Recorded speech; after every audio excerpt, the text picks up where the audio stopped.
Bagong gising nga ako kaya ganyan ang itsura ko. At inasikaso ko na nga itong lulutuin naming pinakbet. At habang nga nagkakape tayo, sayang din kasi ang oras mga mami. May bagyo na naman dito sa amin mga mami at wala na namang pasok ang mga bata. Kulang nga sa gulay itong aming lulutuin na pakbet kaya naman pumunta nga sa palengke yung aking asawa at bumili ng sahog nitong karne at mga iba pang sahog na gulay. Bumili nga siya ng mga sitaw, talong, sili at iba pa.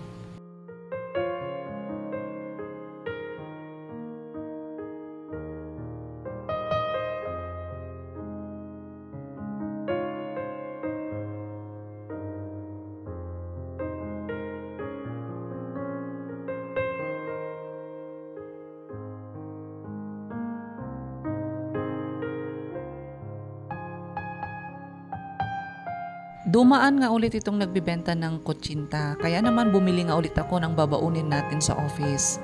Masarap nga siya mga mami kaya lagi akong bumibili.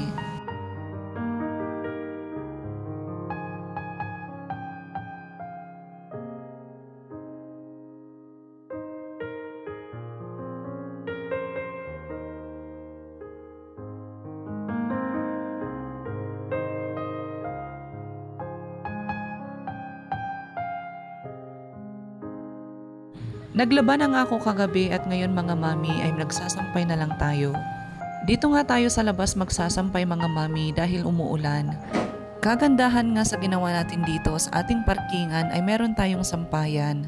Kaya kahit umuulan ay okay lang at hindi na nga tayo mamomroblema kung saan natin isasampay.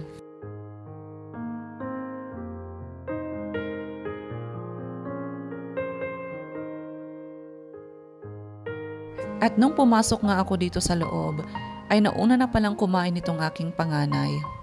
Pero nakaluto na rin naman ang asawa ko kaya naman kakain na rin nga kami mga mami. At ito nga ang ating ulam mga mami, ang pinakbet. Yung asawa ko nga ang nagluto dahil may ginagawa ako. Kaya naman mga mami, tara samahan nyo na nga kaming kumain dito.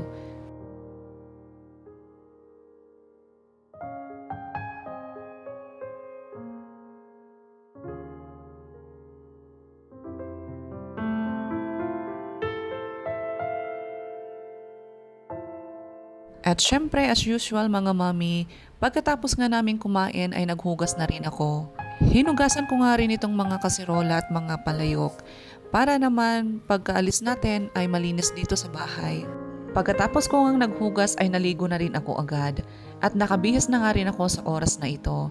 Umuulan nga ngayon mga mami. Ewan ko kung signal number 2 kami dito sa La Union. Nakalimutan ko nga mga mami. Hindi pa pala ako nakapag voice over. Ang ganda nga ng upo ko, yun pala may nakalimutan pa pala akong gawin. O siya mga mami at magbibihis na ako. Isusot ko lang itong aking kapote at papasok na rin ako mga mami. Kaya hanggang dito na nga lang ulit. Ingat kayo palagi at huwag niyong kakalimutang mag-follow kung bago niyo palang mapanood ang ating video. Pa-like and share na rin mga mami. Thank you for watching!